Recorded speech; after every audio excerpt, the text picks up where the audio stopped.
Delay speech میں سب سے زیادہ کامن جو ہے وہ ہے موبائل فون کے حد سے زیادہ استعمال کی وجہ سے. مدر بھی آئی ہیں کام میں بچوں کو فون دے دیا ہے تب بھی بچوں سے کمیونیکیٹ کرنے والا کوئی نہیں ہے. اسٹریس آپ سے مینیج نہیں ہوئی تب بھی آپ کو ہکلاہٹ ہو جاتی ہے, اور 3 سال کی ایج سے پہلے ہی اس کو ڈائگنوز کر دیا ہے کہ بچہ جو ہے وہ ڈیلے اسپیچ میں ہے. اور تو کیا ارلی علاج شروع ہو گیا. جتنی جلدی ٹریٹمنٹ شروع ہوتا ہے اتنی جلدی ریکوری کے چانسز زیادہ ہیں. چھوٹی ایج میں بہت سے بچوں کی عادتیں پختہ ہو جاتی ہیں, نماز پڑھنا, کوئی کام کرنا, اسی طرح الفاظ بھی اسی طرح پختہ ہو جاتے ہیں. بچوں کو یہی کہا جاتا ہے والدین کو کہ بچوں کو موبائل فون بالکل نہ دیں. اگر آپ کے بچے کی عمر 5 سال سے کم ہے تو اس کو موبائل فون بالکل نہ دیں. اسپیچ تھیریپی کیا ہے؟ بولنے کے انداز اور بولنے کے طریقوں میں کافی فرق ہوتا ہے. کچھ الفاظ کی ادائیگی کرنا بھی لوگوں کے لیے مشکل ہوتا ہے. توتلا پن بھی دیکھنے کو ملتا ہے بچوں میں, خاص طور پر جو کہ لینگویج ڈس آرڈر پایا جاتا ہے. اس کی وجوہات کیا ہیں, اس کا ٹریٹمنٹ کیسے کیا جاتا ہے, اور کن کن علامات کی وجہ سے آپ کو اپنے بچوں پر توجہ دینی چاہیے. آج یہ ساری ڈیٹیلز ہم ڈاکٹر صاحبہ سے جانیں گے. ڈاکٹر فتیحہ اشرف میرے ساتھ ہیں. آج اسپیچ تھیریپی کے حوالے سے ان سے بات چیت کریں گے, مکمل گائیڈ لائن دیں گے. ڈاکٹر صاحبہ کیسی ہیں؟ ٹھیک ہے, اللہ کا شکر. آپ کیسے ہیں؟ اللہ کا شکر ہے. اچھا, مجھے بتائیے گا کہ سب سے پہلے اسپیچ تھیریپی ہوتی کیا ہے اور کن لوگوں کو اس کی ضرورت پڑتی ہے؟ اگر اسپیچ تھیریپی کی بات کریں تو اس میں 2 قسم کے ڈس آرڈر آ جاتے ہیں. اسپیچ میں جو آتے ہیں وہ ہے ساؤنڈ کے ریلیٹڈ ڈس آرڈر, اور لینگویج میں آتے ہیں کہ آپ جو ہے دوسروں کی بات کو کیسے کمیونیکیٹ کر سکتے ہیں اور کیسے اپنی بات کو دوسروں کو سمجھا سکتے ہیں.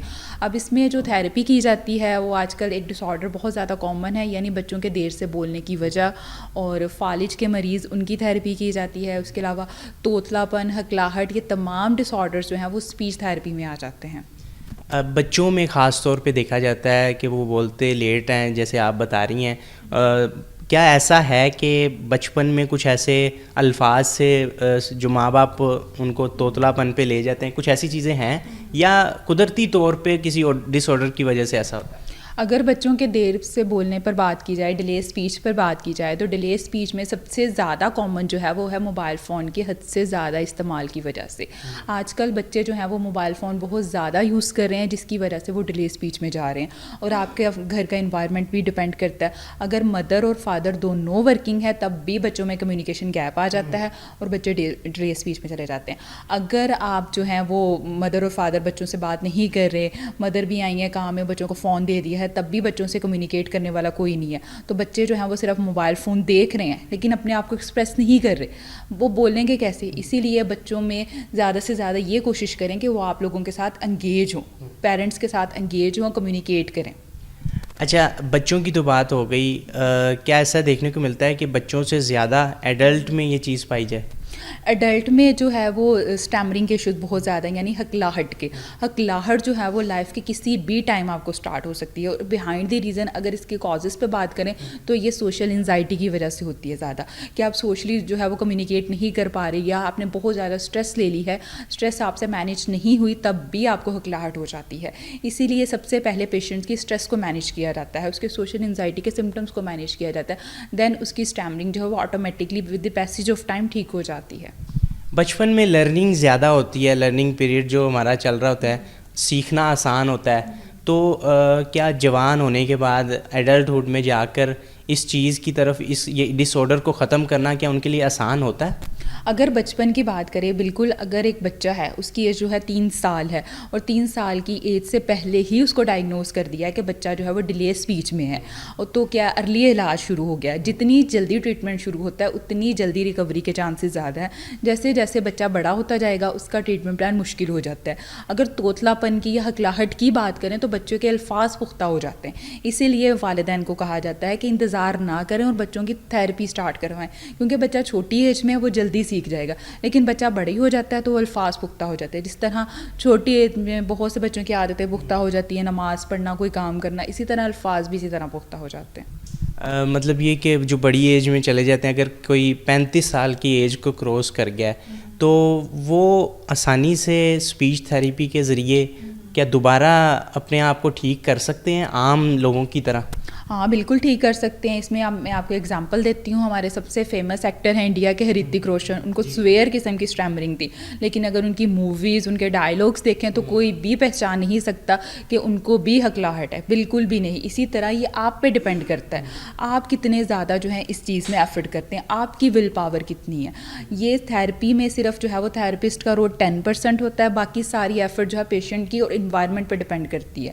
اس میں آپ نے خود ایفرٹ کرنی ہوتی ہے کہ کتنی جلدی آپ ریکور کرتے ہیں, کتنی جلدی ایکسرسائز کرتے ہیں, کتنی جلدی چیزوں کو سیکھتے ہیں. کوئی ایسی ایکسرسائز یا کچھ ایسی ٹپس جو پیرنٹس بھی رکھ سکیں, یہاں پہ تھیراپی کے لیے نہ آنا پڑے, کچھ چھوٹی موٹی چیزیں جس سے تھوڑا سا ریکوری ہو سکے, انہیں خود کو نظر آئے, ایسی کچھ ہیں تو وہ مجھے بتائیے. اگر بچوں پر بات کروں تو بچوں کو یہی کہا جاتا ہے والدین کو کہ بچوں کو موبائل فون بالکل نہ دیں. اگر آپ کے بچے کی عمر 5 سال سے کم ہے تو اس کو موبائل فون بالکل نہ دیں, وہ اس کی مینٹل ہیلتھ کے لیے خراب ہے. سب سے پہلے تو آپ نے یہ کرنا ہے. اور بچوں کو ضدی مت بنائیں, بچوں سے محبت کریں لیکن ان کو ضدی نہ بنائیں. ہم لوگ بچوں کو پیمپرنگ چائلڈ بنا دیتے ہیں کہ فار ایگزامپل اگر مدر نے ایک چیز سے منع کر دیا تو فادر فوراً کہے گا نہیں میرے بیٹے کو دو. اس میں کیا, بچوں کی کیئر کریں لیکن ان کو پیمپرنگ چائلڈ نہ بنائیں. آٹزم کے بعد سب سے خطرناک جو چیز ہے وہ ہے پیمپرنگ چائلڈ. بچے آپ کا فری ٹائم نہیں چاہتے, وہ آپ کے ساتھ بزی رہنا چاہتے ہیں, آپ ان کے ساتھ بزی رہیں, ان کو ڈیلی ایکٹیویٹی میں دیں. ڈیلی ایکٹیویٹی جو بھی آپ کریں, کچن میں ہے, شاپنگ پہ ہیں, بچوں کو اپنے ساتھ لے کے جائیں. بچوں کے لیے چھوٹی چھوٹی ایکٹیویٹی کریں. ان کو یہ نہیں ہے کہ بہت زیادہ ٹوائس دے دیے, ٹوائس نہیں دینے, بس ان کو 1 یا 2 ٹوائس دے, باقی وہ اپنی کریٹیو مائنڈ کو یوز کریں, اسی اسکل کو یوز کرتے ہیں وہ یہ کام کریں. اچھا, ڈیجیٹل دور آ گیا ہے, ٹیکنالوجی نے بھی ترقی کی ہے کافی, تو کچھ ایسی انوویشن آئی ہیں کہ جس کے ذریعے اے آئی کے تھرو یا کچھ ایسی ٹیکنالوجیز کے تھرو یہ اسپیچ تھیراپی اور جو لینگویج ڈس آرڈر ہے اس کو ٹھیک کرنے کے جو طریقے ہیں ان میں تبدیلی آئی ہو یا اس کی وجہ سے کوئی فائدہ ہوا ہو؟ ہاں بہت زیادہ ہوا ہے. جو پہلے اگر ہیئرنگ کی بات کریں, کیونکہ اگر بچہ سن سکتا ہے تو وہ بول بھی سکتا ہے. جب بچے کی اسسمنٹ پلان بنایا جاتا ہے تو سب سے پہلے اس کی ہیئرنگ چیک کی جاتی ہے. اگر بچے میں ہیئرنگ کی جو ہے وہ بہت اچھی ہے تو اٹس مین اس کی اسپیچ بھی جلدی ڈیولپ ہو جائے گی. اگر جو بچے اب نہیں سن سکتے تھے, ان کے مائنڈ میں مطلب ایک آپریشن کے ذریعے چپ لگتی ہے, اس چپ کے ذریعے ان کی تھیراپی جلدی ہو جاتی ہے, وہ جلدی بولنا شروع کر دیتے ہیں.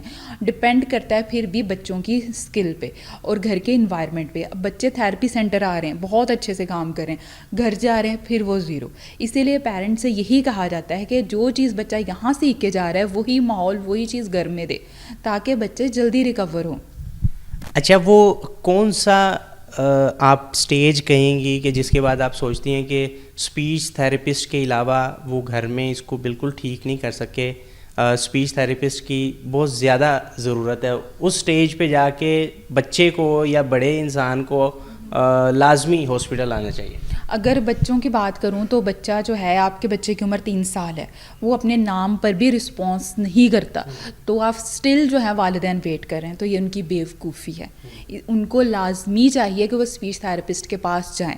اب میں والدین کو یہی کہتی ہوں, جتنے بھی والدین کلینک پہ آتے ہیں انہیں یہی کہتی ہوں کہ آپ بچوں کو ڈیلی جو ہے 5 منٹ کے لیے بھی موبائل فون مت دیں. آپ دے رہے ہیں, بے شک بچوں میں اسپیچ کے ایشوز نہیں آ رہے لیکن ان میں بیہیویئر ایشوز لازمی آئیں گے. آپ کو اگلے اگر آپ 5 منٹ کے لیے بھی دے رہے ہیں, 5 سال کے لیے دوبارہ ان کو تھیراپی سینٹر بھیجنا پڑے گا. اسی لیے ان کی جو ہے وہ ڈیلی لائف پہ کام کریں. اور اگر بات کریں باقی پیشنٹس کی, جیسے کہ فالج کے مریض ہیں, ان کی فزیکل ہیلتھ تو بہتر ہوگی ہے لیکن اسپیچ نہیں ہو رہی, تو ان کو چاہیے کہ وہ بھی تھیراپی سینٹر جائیں اور تھیراپی لیں, کیونکہ وہ تھیراپی کے ذریعے ان کی اسپیچ جو ہے وہ امپروو ہو جائے گی لیکن with the passage of time. Speech therapy جو آپ کرواتی ہیں یا دوسرے کلینکس میں ہوتی ہیں, ان کا پروسیس کیا ہوتا ہے, طریقہ کیا ہوتا ہے, اس میں کیا کیا جاتا ہے؟ اگر بچوں کی بات کریں تو بچوں میں سب سے پہلے ان کی اسسمنٹ پلان بنتی ہے. اسسمنٹ میں موسٹ امپورٹنٹ یہ دیکھا جاتا ہے کہ بچے کو سنائی دیتا ہے, بچے کی ہیئرنگ اچھی ہے. اگر بچے کی ہیئرنگ اچھی نہیں ہے تو اس کو ہیئرنگ ایڈس لگوائے جاتے ہیں. ہیئرنگ ایڈس کے بعد ان کی تھیراپی اسٹارٹ کی جاتی ہے. پھر اس کا آئی کیو لیول دیکھا جاتا ہے. ہر بچے کا جو ہے نا وہ ڈفرینٹ آئی پی بنتا ہے. یہ نہیں ہے کہ اگر اس کو آٹزم ہے تو یہ تھیراپی دوسرے پر بھی اپلائی ہوگی, ایسا بالکل نہیں ہے. ہر بچے کی ڈفرینٹ تھیراپی ہوتی ہے اور ایک تھیراپی کو کبھی بھی دوسروں پہ نہیں اپلائی کرتے. وہ میڈیسن نہیں ہے کہ اس کو بخار ہے اس کو بھی پیناڈول دے دو, اس کو بروفن دے دو, بالکل بھی نہیں. یہ سب کی ڈفرینٹ ہے اور سب کا جو ہے وہ ڈفرینٹ رسپانس آتا ہے. ہر بچے کا ڈفرینٹ رسپانس آتا ہے. ڈپینڈ کرتا ہے آفٹر تھیراپی بچہ کیسا رسپانس کرتا ہے اور وہ کتنی جلدی ریکور کرتا ہے. تھینک یو, آپ نے ٹائم دیا. آج کی ویڈیو کا مقصد یہ تھا کہ آپ اپنے بچوں پر بھی توجہ دیں. اگر آپ اسپیچ آپ کا لینگویج ڈس آرڈر ہے یا کوئی بھی ایسی آپ کو اسپیچ سے ریلیٹڈ بولنے سے متعلق کوئی بھی بیماری ہے, کسی بھی چیز کا رکاوٹ آپ کو دیکھنے کو ملتی ہے, تو آپ اسپیچ تھیراپی کی طرف جائیں اور اپنے اس جو ڈس آرڈر ہے اس کو ختم کریں.